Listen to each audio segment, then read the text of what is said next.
This is what happens when you leave the world in the hands of people who don't care about the planet. Not much to look at, right?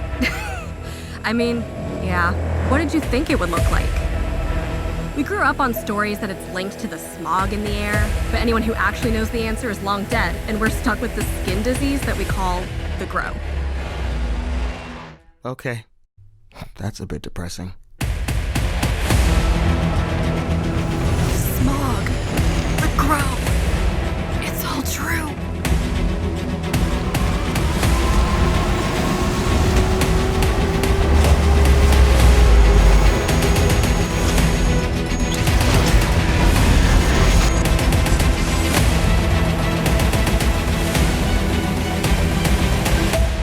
Are we doing this thing or what?